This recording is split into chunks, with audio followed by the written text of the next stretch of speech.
Assalamualaikum warahmatullahi wabarakatuh.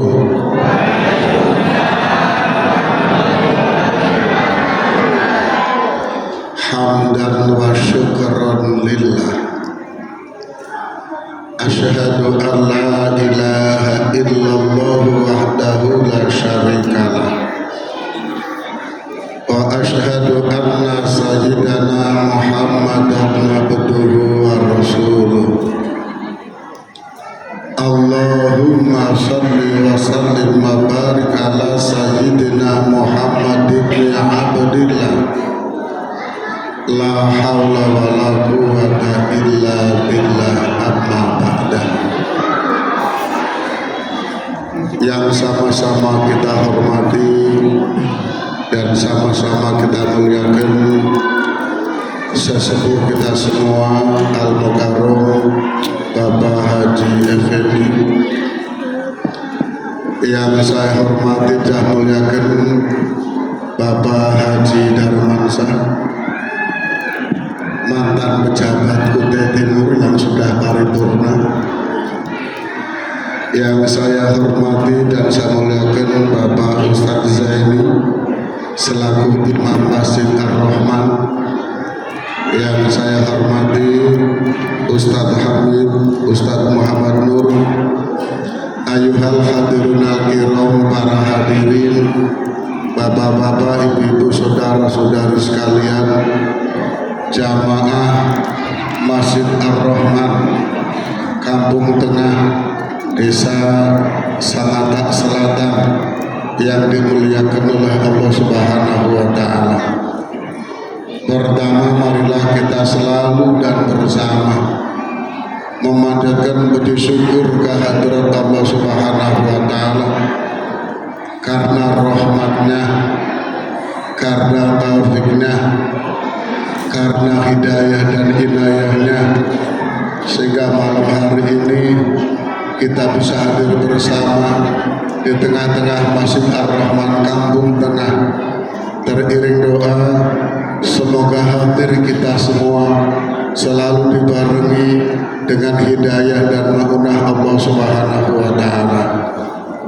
Salawat beserta salam semoga Allah limpahkan kepada junjungan Nabi besar baginda Rasulullah Muhammad sallallahu alaihi wasallam beserta para keluarga, para sahabat dan seluruh umatnya min yaumina hadza ila yaumil qiyamah.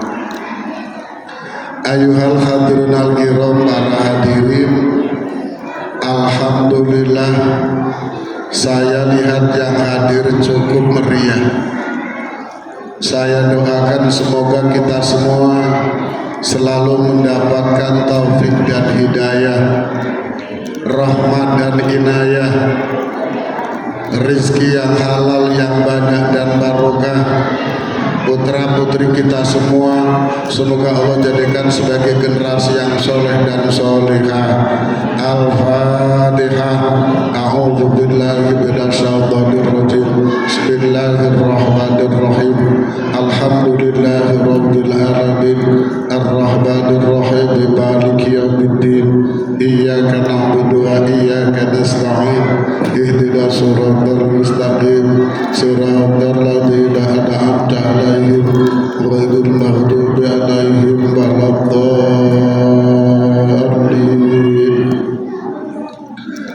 Para hadirin Bapak Ibu sekalian, bicara peringatan dan peringatan yang terkait dengan umat manusia secara global dibagi menjadi 3. Pertama, memperingati hari kelahiran seseorang. Orang yang kita peringati hari kelahirannya masih sehat, masih segar bugar, yang sering kita dengar dengan acara hari ulang tahun. Lalu yang kedua, memperingati hari kematian seseorang, yang orang Jawa menyebutnya dengan acara tahlilan. secara umum saudara-saudara kita menyebutnya haul. Serta yang ketiga, memperingati hari kelahiran seseorang. Orang yang kita peringati hari kelahirannya sudah menghadap Allah Subhanahu wa Ta'ala, yang kita sebut dengan peringatan Maulid Nabi besar Rasulullah Muhammad Sallallahu Alaihi Wasallam. Saya ingin bertanya terutama kepada ibu-ibu. Bu, halo, Bu, saya ingin bertanya nih, bertahun-tahun kita ini memperingati hari kelahiran Rasul. Yang ingin saya tanyakan, sekarang kita memperingati hari ulang tahun kelahiran beliau yang keberapa? Yang bisa menjawab, saya kasih hadiah uang tunai. Pokok 20.000 tak masukkan saku kalau 20.000. Tak ambil lagi berapa ini? Nah, 100.000. Yang bisa menjawab, nah bapak dulu. Bapak-bapak, saya ingin bertanya ini. Kita kan setiap tahun memperingati hari ulang tahun kelahiran Rasulullah. Lalu kalau ditanya sekarang kita memperingati hari ulang tahun kelahiran beliau yang berapa? Bapak yang jawabkan, halo.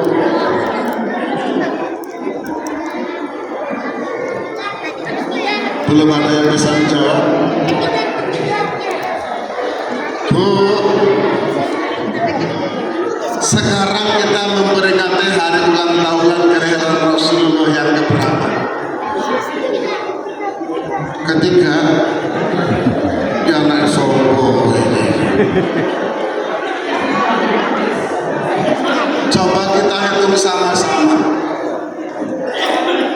Hari ini berdasarkan kalender Hijriah kita memasuki tahun 1444. Hitungan bulan Hijriah tidak dihitung sejak lahirnya Rasulullah, tapi dihitung sejak hijrahnya Rasulullah dari Mekah ke Madinah. Rasulullah diangkat dan dinubuatkan sebagai Nabi dan Rasul setelah sempurna umur 40 tahun. Lalu berjuang di Mekah Al-Mukarramah 13 tahun. Lalu hijrah ke Madinah.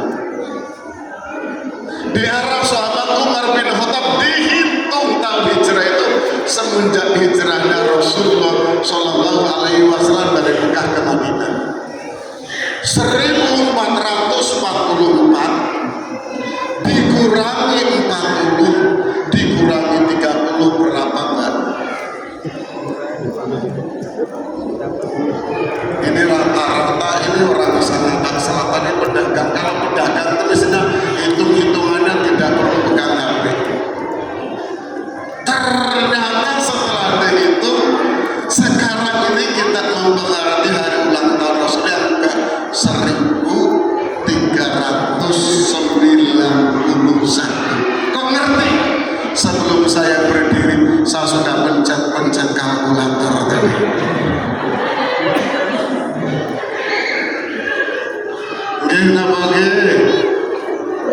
Halo, ini ada yang orang Jawa.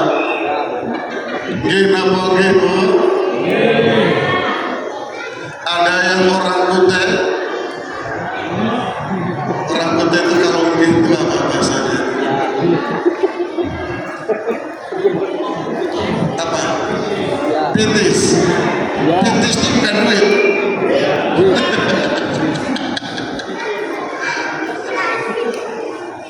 Nanti yang dengarkan betul baik-baik bisa menjawab. Saya bawa uang cukup banyak. Anggota DPR di Lawan. Bapak Ibu sekalian, pertama tadi kita memperingati hari kelahiran seseorang. Orang yang kita peringati masih hidup dengan sebutan acara hari ulang tahun. Bolehkah kita mengulang tahun hari kelahiran anak-anak kita? Ada orang yang mengatakan boleh, namun ada orang yang mengatakan tidak. Coba kita kaji sedikit agak dalam. Rasulullah dilahirkan pada hari, halo, Kiki kok mendengar hari Senin. Nanti hadiahnya belum. Rasulullah dilahirkan pada hari Senin. Lalu Rasulullah setiap hari Senin dia melaksanakan ibadah puasa. Lalu para sahabat bertanya, ya Rasul, mengapa engkau puasa pada hari Senin tidak hari Jumat? Sementara hari Jumat itu kan Sayyidul Ayat, pemimpin hari. Hari Jumat itu hari yang sungguh luar biasa. Ibadah sholat yang paling besar pahalanya itu ibadah sholat Jumat. Allah menciptakan Nabi Adam pertama kali juga bertepatan dengan hari Jumat. Allah memasukkan Nabi Adam ke dalam surga juga pada hari Jumat. Allah mengeluarkan Nabi Adam dari surga juga bertepatan dengan hari Jumat. Kiamat tidak mungkin terjadi, kiamat pasti terjadi nanti bertepatan dengan hari Jumat. Kata teman saya, bikin anak paling baik pada malam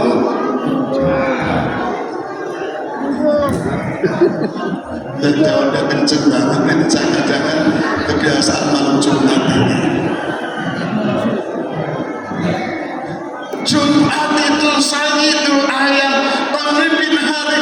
Namun mengapa Rasul tidak berpuasa pada hari Jumat tapi milih pada hari Senin? Rasulullah menjawab, li ana yaumal isnin yaumal wulidtu. Karena hari Senin itu hari di mana saya terlahir ke alam dunia ini. Artinya Rasulullah puasa pada hari Senin karena Rasulullah mengulang tahun hari kelahirannya. Maka kalau bapak-bapak, ibu-ibu mau mengulang tahun anak-anaknya, silakan.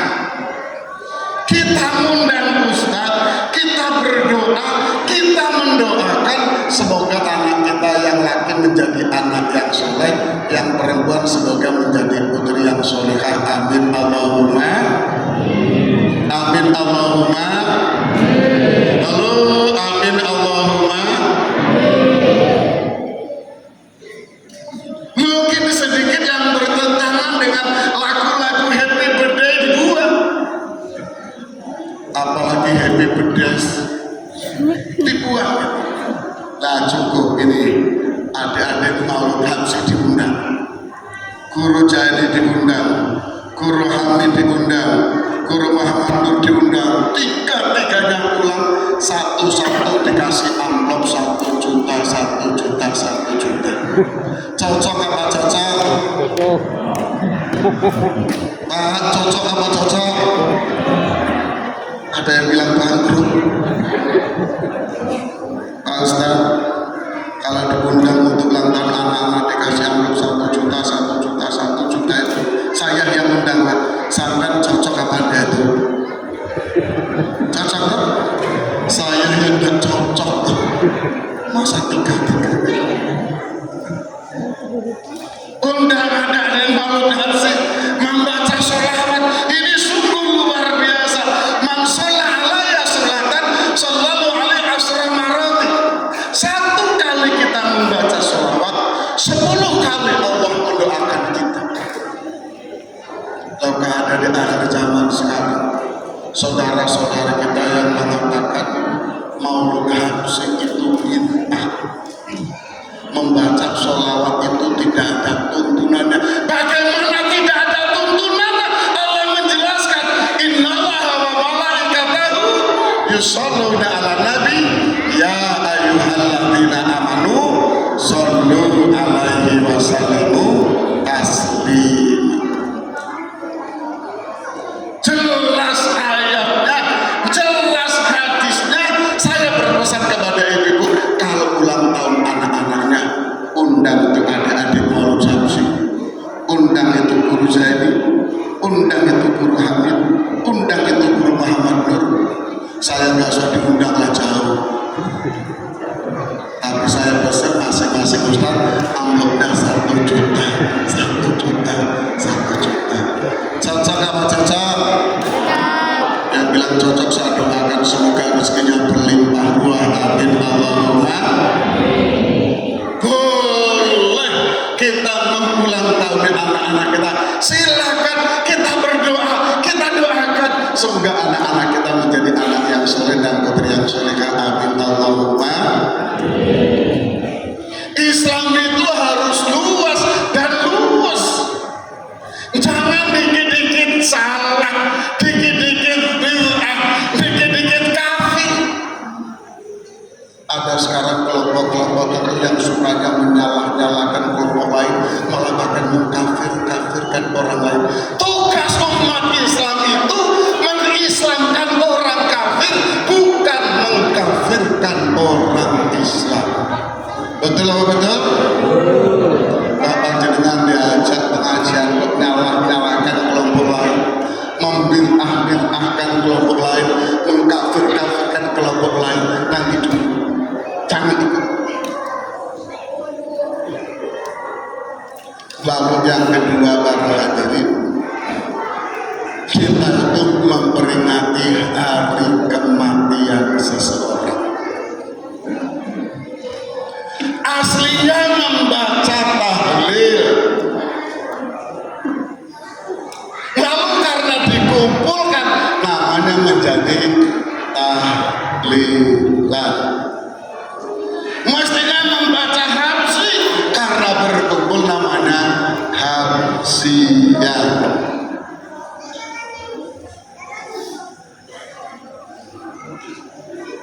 Bapak Ibu sekalian, bila ada saudara kita yang meninggal dunia,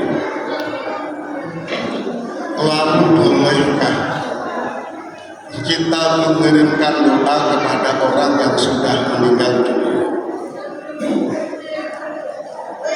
Kalau orang mati tidak boleh dikirim doa, saya yakin orang mati tidak boleh disolati.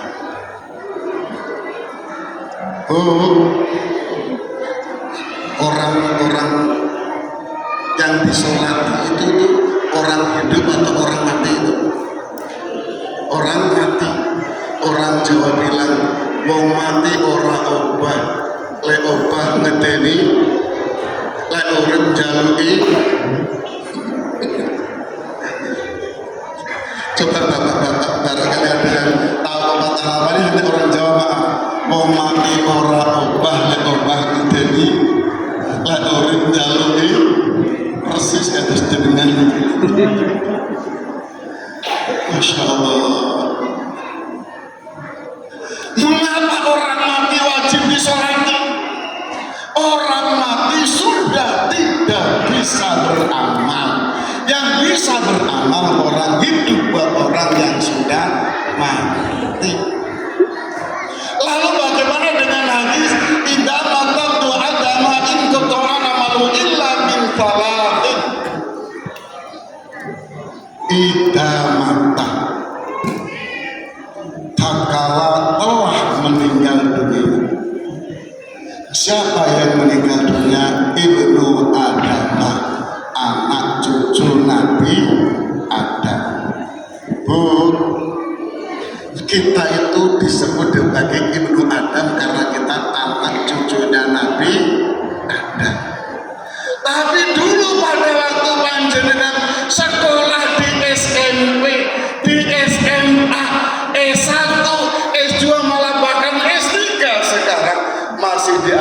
mengatakan konon berdasarkan teori Darwin asal usul manusia berasal dari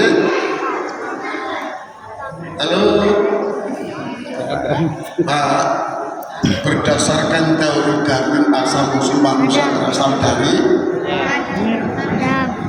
monyet. Agak kasar dikit deh, kera, agak kasar lagi, ketek. Masa kita mau kalau ibu-ibu saya panggil wahai anak cucu ketek, wahai anak cucu monyet, jelas kita menolak. Karena kita ini anak cucu bukan dari monyet, bukan dari kera, tapi anak cucunya Nabi Adam. Maka disebut Ibnu Adam karena kita generasi anak cucu Nabi Adam. Idza matabnu Adam, tatkala anak cucu Nabi Adam itu sudah meninggal dunia, inqata'a amaluhu, maka seluruh amalnya putus, seluruh perbuatannya putus. Artinya karena kita sudah mati, kita sudah tidak bisa beramal secara pribadi. Bukan kita tidak bisa menerima amal, kita sudah mati, kita tidak bisa berbuat, maka perlu bantuan orang lain. Maka hadis Rasul mengatakan mal mayyitu juga illa ka khariqil mutakhawis. Tas orang punya alam kubur yang seperti orang yang sedang tenggelam.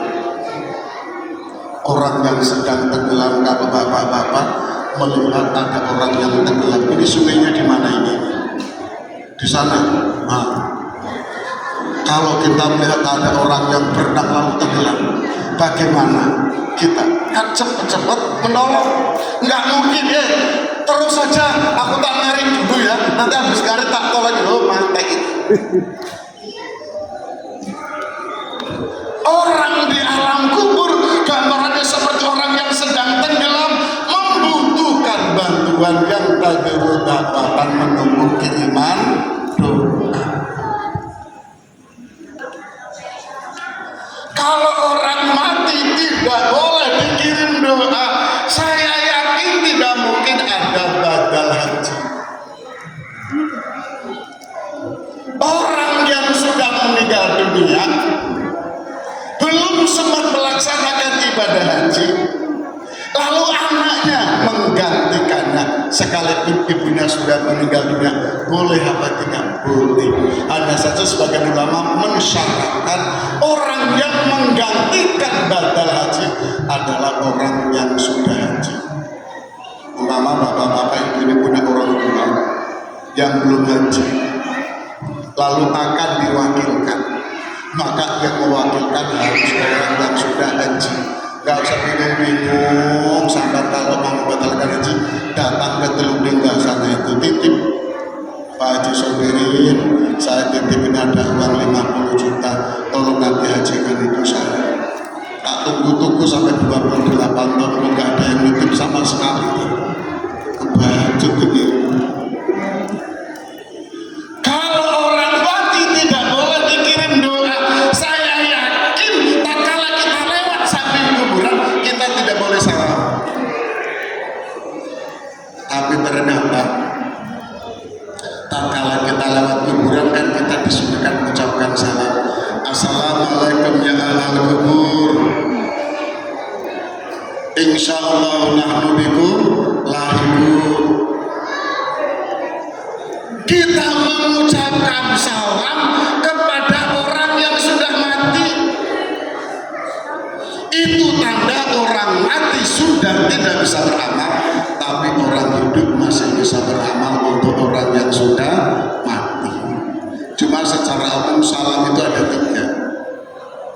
Ada salam, saya bertemu dengan bapak-bapak ibu lalu saya salam. Ini wajib dijawab.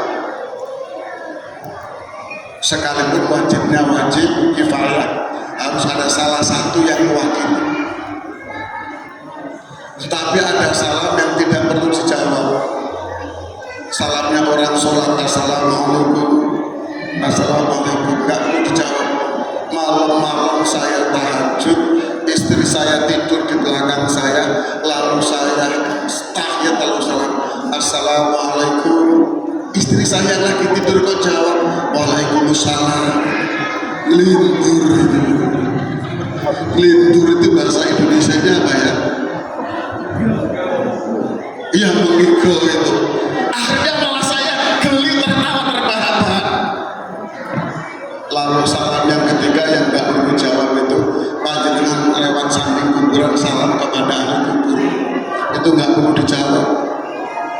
Kalau orang yang di alam kubur lalu bangkit menjawab salam, kira-kira ekspresi panjenengan seperti apa itu? Saya juga nggak ngerti mengapa konotasi kita itu manakala orang mati lalu di kuburan banyak hantu. Apakah betul begitu ya Pak Haji? Apa di kuburan itu banyak hantu? Itu sudah terbangun sejak kita kecil. Malah bahkan dulu di kampus saya waktu kecil itu manakala ada jenazah lewat, kok sarung penutup jenazah itu jatuh, sudah pasti nanti di situ akan banyak hantunya. Ngajak jenazah kok berhenti, di situ nanti tempat bersemayam hantu. Lalu anak yang kecil-kecil dikurung di dalam rumah, malam jidatnya dikasih hitam-hitam dari pawunan itu loh. Dari pawunan itu apa bahasa Indonesia-nya? Arang. Apa ya pawunan? Halo Bu, yang kalau kita masak pakai kayu itu kan ada yang hitam-hitam itu. Arang. Wah, lalu kita ini dikasih hitam, semua dikasih hitam. Ternyata yang jadi hantu bukan jenazah, anak-anak kita dikasih hitam mirip pengalamannya jenengan.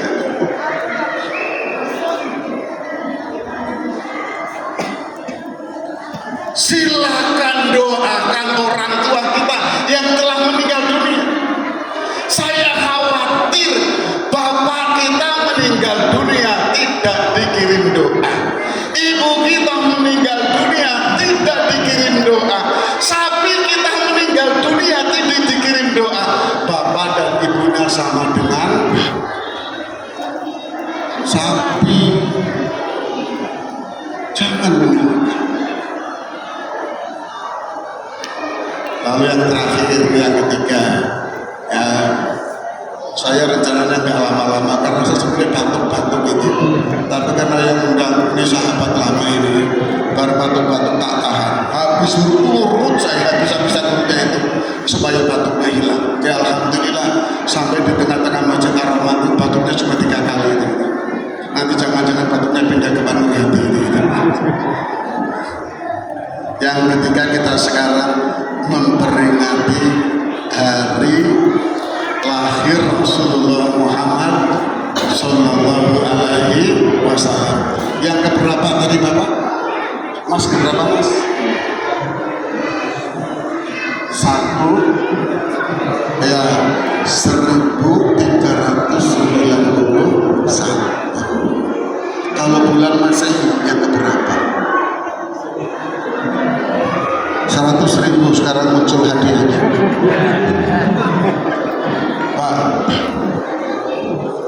Pak, tolong Pak, tolong. 1444 berdasarkan hitungan Masehi. Betul sekali, jawabannya salah. Coba tak hitungkan. Hari ini berdasarkan hitungan bulan Masehi 2022. Rasulullah terlahir pada tahun 571 Masehi. 2022 dikurangi 571 Masehi berapa Pak? 100.000 rupiah.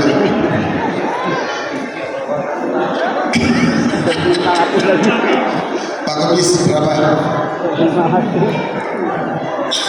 Tahun. Loh ternyata 1000 Lah kok hafal?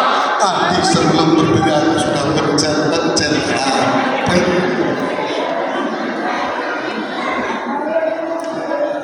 Ini perlu dihafalkan.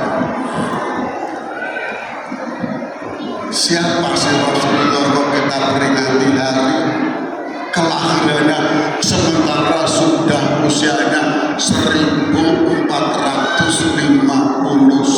tahun. Pertama para hadirin, sebelum Allah menciptakan dunia beserta seluruh isinya, yang Allah ciptakan pertama kali adalah Nur Muhammad, cahaya Rasulullah Sallallahu Alaihi Wasallam. Yang kedua, nama Muhammad itu tidak pernah dipakai oleh siapapun sejak zaman Nabi Adam sampai Nabi Muhammad. Tidak ada orang yang pakai nama Muhammad. Sekalipun di sini ada Guru Hamid, itu kan periode akhir. Hamid, Mahmud, Muhammad itu sama artinya. Tapi nama Muhammad itu pernah disebut oleh Nabi Adam sebagai mas kawin tagala menikahi Siti Khadijah. Maaf, menikahi Siti Hawa. Jadi Nabi Adam Allah taruh di dalam surga. Nabi Adam merasa sendiri tidak ada temannya di dalam surga. Lalu Nabi Adam toleh kanan toleh kiri. Lalu Allah mencabut tulang rusuk Nabi Adam yang sebelah kiri. Lalu Allah ciptakan pasangan hidupnya Siti Hawa. Maka tatkala kita mendengarkan dendangan lagu Kau tercipta dari tulang rusuk, sehingga ibu-ibu itu tulang rusuk yang kanan dengan yang kiri masih sama, yang kanan 9, yang kiri 9. Kalau bapak-bapak yang kanan masih 9, yang kiri tinggal 8. Kalau nggak percaya silakan ditambah itu. Bu, nanti malam diraba-raba itu ya tulang rusuk suami itu. Katanya yang kanan 9, yang kiri 8. Betul apa tidak? Betul itu. Asal yang diraba suami sendiri boleh. Jangan meraba-raba suami tetangga itu. Seluruh tak itu namanya itu. Allah ciptakan pasangan yang Siti Hawa diambil dari tulang rusuknya. Begitu Siti Hawa terlihat oleh Nabi Adam, tergiurlah Nabi Adam. Nabi Adam mendekat dan mendekati Siti Hawa. Allah memberikan peringatan, ya Adam, la tamasuha illa bimahriha. Adam, jangan kau sentuh Siti Hawa sebelum kau membayar mas kawinnya. Nabi Adam dilarang oleh Allah tidak boleh mendekati Siti Hawa, tidak boleh menyentuh Siti Hawa sebelum membayar mas kawinnya. Adam balik bertanya, wa ma mahruha ya Rabb? Lalu mas kawin apa yang harus saya tunaikan? Qala Allah menjawab, sholli ala Muhammadin al-famaratin bila nafasin. Mas kawinnya katalah, hei Adam, mas kawinnya engkau membaca sholawat kepada Nabi Muhammad 1000 kali dan tidak boleh mengambil nafas. Sebenarnya saya setuju. Ini dibudayakan di kampung tengah haji. Jadi orang nikah itu nggak perlu pakai mas kawin yang besar-besar, nggak perlu pakai cucuran yang mahal-mahal. Cukup mas kawinnya membaca sholawat kepada Rasulullah 1000 kali, tapi tidak boleh mengambil nafas. Kira-kira apa yang terjadi? Pada pingsan itu anak-anak kita. Tapi ini yang dilaksanakan Nabi Adam. Lalu Nabi Adam dan Siti Hawa, kedua-duanya Allah taruh di surga. Ya Adam,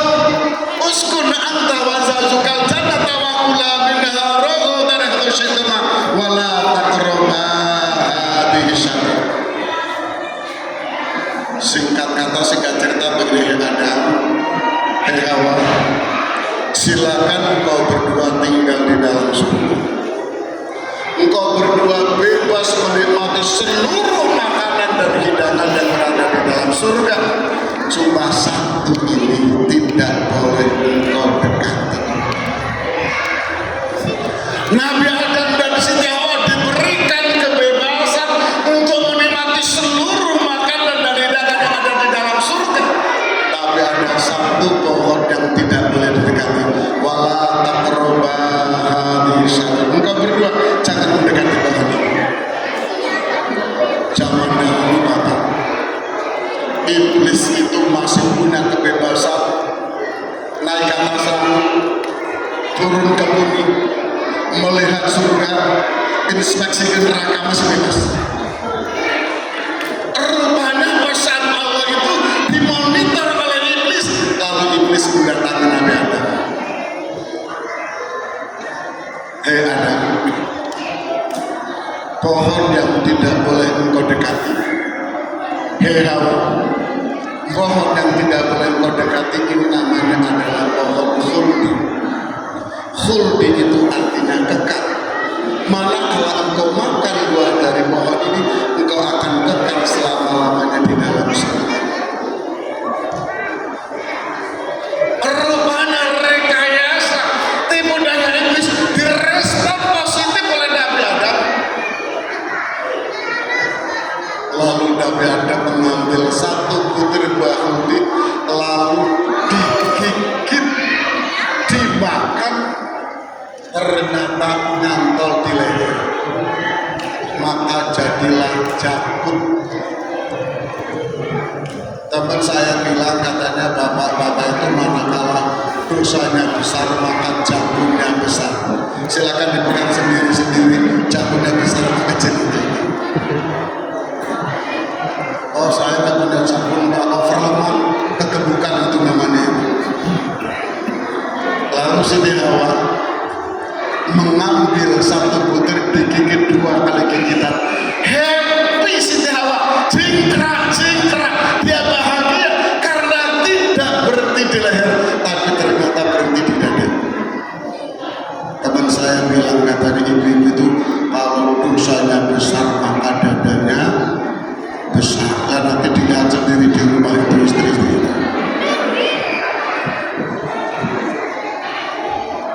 Nabi Adam menikahi Siti Hawa, mas kawinnya dengan membaca selawat kepada Rasulullah Muhammad Sallallahu Alaihi Wasallam.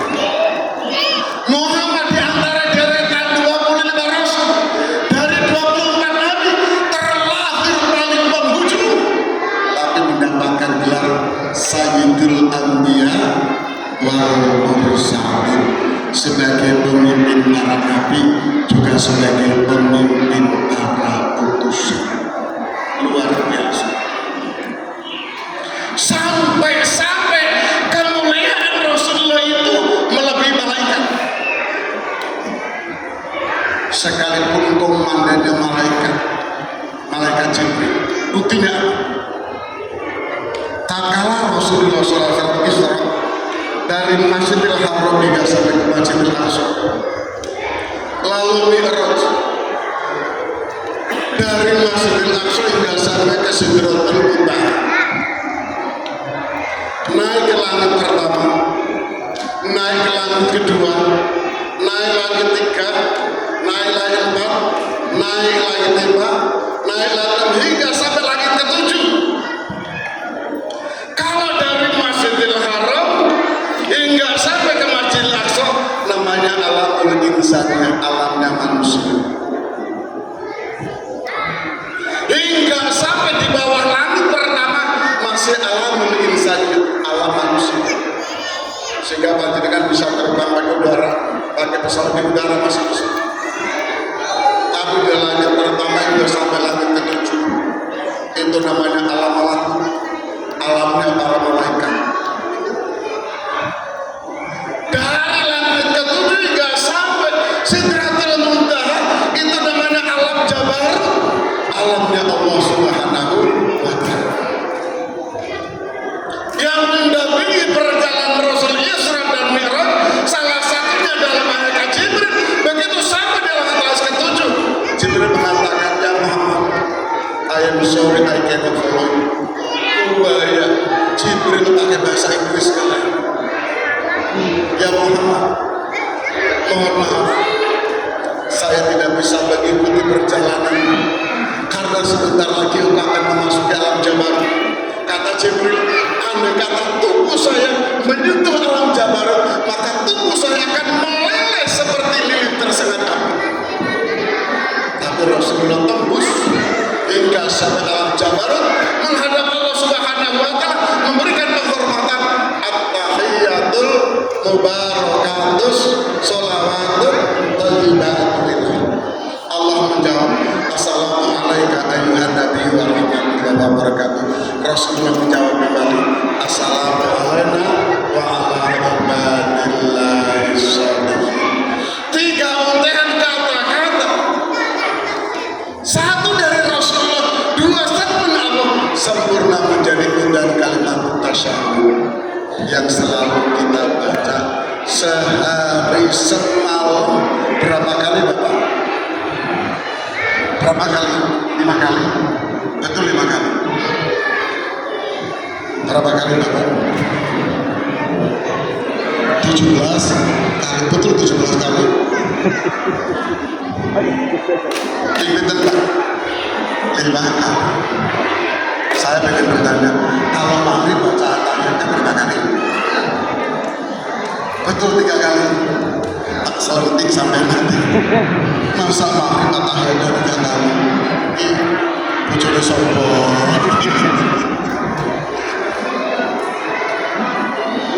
Rakaatnya 3, tapi at-tahiyyatnya 2 kali. Zuhur berapa kali? 2. Asar berapa kali? 2. Isya berapa kali? 2. Artinya sehari semalam sholat sebagaimana biasa kita membaca tahiyat berapa kali Pak? Halo? Berapa kali Pak? 10 kali. 10 kurangi 1 gitu loh Pak. Jadi 9 kali. Kan cuma subuh yang gak double itu. Itu kenang-kenangan pertemuan pertama kali antara Rasul dengan Allah Subhanahu wa Ta'ala menjadi undan kalimat tasyahud. Jibril saja tidak sanggup, maka manusia kalau sudah mulia lebih mulia dari malaikat. Tapi manakala hina lebih kecil daripada binatang, balhum Allah bahkan lebih kecil daripada binatang. Nama Muhammad disebut oleh Nabi Adam tatkala menikahi Siti. Sampai dalam hadis qudsi Allah jelaskan, laulaka ya Muhammad, laulaka ya Muhammad, laulaka ya Muhammad, ma khalaqtul aflaq. Ini Allah yang mengatakan, andai bukan karena Muhammad. Allah mengulangi yang kedua, andai bukan karena Muhammad. Allah mengulangi yang ketiga, andai kata bukan karena Muhammad, ma khalaqtul aflaq. Saya tidak akan ciptakan langit, saya tidak akan ciptakan bumi, saya tidak akan ciptakan galaksi-galaksi. Artinya Allah menciptakan langit, Allah menciptakan bumi, Allah menciptakan galaksi-galaksi karena akan hadir Nabi akhir zaman Rasulullah Muhammad Sallallahu Alaihi Wasallam. Yang kedua, dalam hadis dijelaskan, tuba liman yaroni wa amana, summa tuba liman lam yaroni wa amana. Sungguh sangat beruntung sekali orang yang bisa bertemu dengan aku, kata Rasul, dan dia mengimani akan kenabian dan kerasulan, baginya mendapatkan satu beruntung. Summa tuba, kemudian beruntung sekali dan beruntung sekali baginya mendapatkan 3 keberuntungan, liman lam yaruni wa amanah. orang yang tidak pernah melihat aku, orang yang tidak pernah ketemu aku, tapi dia masih mengimani akan kenabian dan kerasulan. Sahabat mengimani Rasul karena memang melihat Rasul, dia mendapatkan satu keuntungan. Kita tidak pernah melihat, kita tidak pernah bertemu, tapi kita masih mengimani akan kemudian Rasulullah Muhammad, maka kita mendapatkan 3 keberuntungan. Lalu siapakah Muhammad itu pada hati? Allah jelaskan di dalam Al-Quran, maka Muhammadun aba ahadin min rijalikum walakin Rasulullah wa khataman nabiyyin wa kana Allahu bi kulli syai'in alima. Maka Muhammadun aba ahadin min rijalikum, Muhammad itu bukan bapak di antara salah satu di antara kalian, walakin Rasulullah, tapi beliau adalah utusan Allah, wa khataman nabiyyin, dan sebagai nabi pamungkas, sebagai nabi penutup, sebagai nabi terakhir.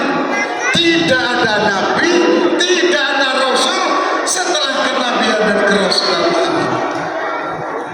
Tapi walau demikian, ternyata di Lahore, Pakistan, ada seseorang yang namanya Mirza Ghulam Ahmad. Dia mengklaim diri sebagai nabi akhir zaman. Ini salah, ini sesat dan menyesatkan karena bertentangan dengan salah satu ayat suci Al-Quran. Bukan cuma di Lahore, bukan cuma di Pakistan, ternyata di ibu kota negara Kesatuan Republik Indonesia beberapa tahun yang lalu ada yang namanya Ilham Sodak, mengaku dirinya sebagai nabi akhir zaman. Lebih hebat lagi, tidak hanya mengaku nabi, tapi di Jakarta ada yang namanya Lia Eden. Orang Jawa menyebutnya Lia Eden. Dia mengaku diri sebagai penjelmaan malaikat Jibril, lalu jadi bahan candaan di media. Polisi di dunia yang paling hebat adalah polisi Indonesia, karena hanya polisi Indonesia saja yang bisa menangkap malaikat Jibril, menangkap dia. Dan malaikat itu tidak makan, malaikat itu tidak minum, malaikat itu tidak kawin, sementara dia sedang senang makan, sedang minum, juga sedang kawin. Hobi tidak makan bakso, terus malaikat mana hobi tidak makan bakso? Ini wajib untuk tidak dipercaya. Tapi walau demikian banyak ternyata umat Islam yang mengikuti ajakan Nabi ini. Pertama, para hadirin, secara lahir Rasulullah itu sosok yang luar biasa.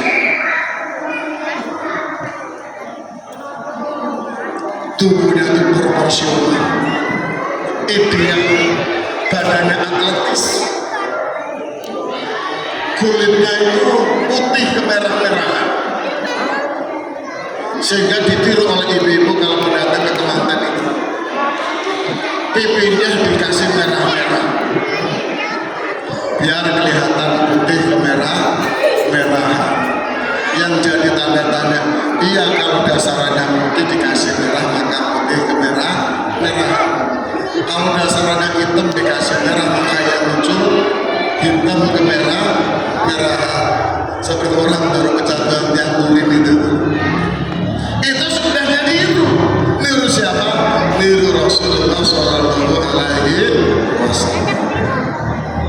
Yang kedua, pada hadirin ini biar gak terlalu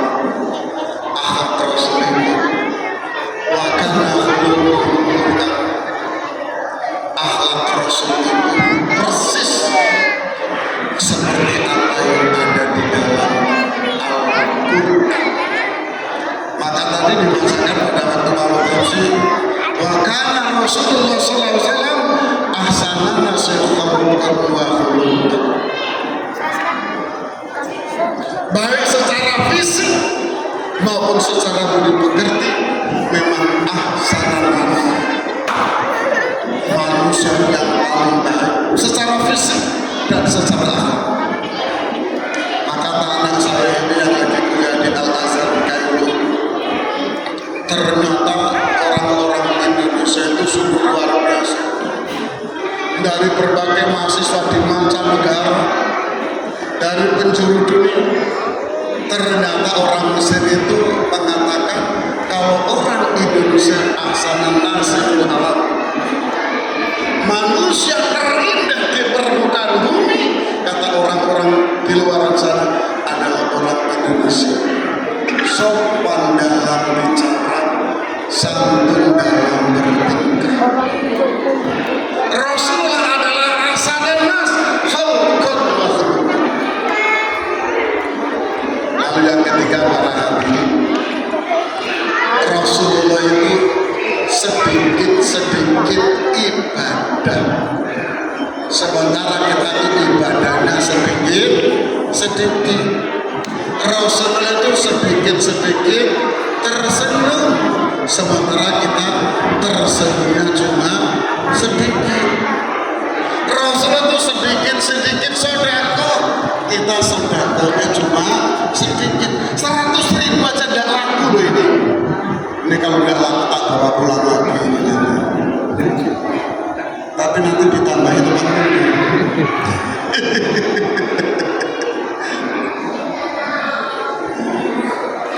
Alhamdulillah kiram para hadirin. Lalu terakhir ini udah malam dari sisi ibadah, Masya Allah, Rasulullah itu sosok sempurna, dijamin masuk surga. Sosok yang sangat sempurna dan dijamin masuk surga. Lalu para sahabat bertanya, ya Rasul, engkau itu sudah dijamin masuk surga, tapi mengapa engkau masih rajin beribadah? Apa jawaban Rasul? Wahai sahabat-sahabat, karena saya dijamin masuk surga itulah saya berterima kasih kepada Allah. Terima kasih saya kepada Allah dengan memperbanyak ibadah. Secara umum orang itu manakala sudah dijamin dia akan santai, karena sudah dijamin dia akan santai. Tapi berbeda dengan Rasulullah, dijamin masuk surga semakin rajin beribadah. Karena dijamin masuk surga itulah kata Rasul, saya semakin rajin ibadah. Saya hanya ingin satu saja, tidak banyak-banyak. Jadi malaikat siang dan malaikat malam itu akan berkumpul bareng-bareng dengan kita itu pada waktu sahur menjelang subuh. Maka kalau kita puasa jangan lupa kita makan, namanya makan sahur. Mengapa makan sahur? Karena makan di waktu sahur. Lalu menjelang subuh, amalia apa yang paling baik? Yang paling baik yang pertama adalah qiyamul wa minal laili fatahajjat bihi nafilatan lak asa ayyab'atsaka rabbuka maqaman mahmuda. Urutan pertama sholat yang paling baik setelah sholat wajib adalah sholat tahajud. Habis tahajud sambil menunggu subuh, Allah menjelaskan di dalam Al-Quran, wabil ashari hum yastaghfirun. Amal yang paling baik sambil menunggu subuh adalah dengan membaca istighfar. Astaghfirullahaladzim alladzi la ilaha illa huwal hayyul qayyum wa atubu ilaih. Istighfar itu amal yang paling fleksibel. Dibaca malam boleh, dibaca siang boleh, dibaca pagi boleh,